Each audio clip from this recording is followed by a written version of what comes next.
अस्सलाम वालेकुम स्टूडेंट्स, उम्मीद करती हूँ मेरे तमाम स्टूडेंट्स खैरियत से होंगे। स्टूडेंट्स, आज मैं आपको पढ़ाऊँगी सबक कायदे आज़म के सवाल जवाब। स्टूडेंट्स, ये आपका असाइनमेंट है, आप इसको ओपन करें। सब्जेक्ट हमारा क्या है? उर्दू लिट। और पीरियड हमारा कौन सा है? थर्ड पीरियड है।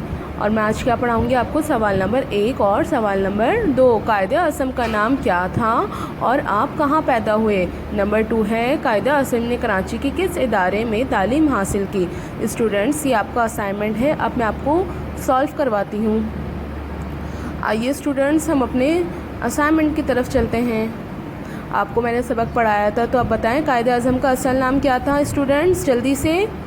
कायदे आज़म का नाम मोहम्मद अली जीना था और आप कराची में पैदा हुए। आप कहाँ पैदा हुए? कराची में। आपको मैंने बताया था कि कायदे आज़म का मज़ार भी कहाँ पर है? कराची में। कायदे आज़म ने कराची के किस इदारे में तालीम हासिल की? स्टूडेंट्स, कायदे आज़म ने इब्तिदाई तालीम कहाँ हासिल की थी? कायदे आज़म ने इब्तिदाई तालीम सेन मदरसतुल इस्लाम में हासिल की। उसके बाद मैंने आपको बताया था कि कायदे आज़म लंदन चले गए थे। अब बताएं जल्दी से स्टूडेंट्स मेरे साथ साथ, कायदे आज़म का नाम क्या है? मोहम्मद अली जिन्ना। और आप कहाँ पैदा हुए? कराची में। इंशाल्लाह नेक्स्ट क्लास में मिलेंगे। अल्लाह हाफिज़।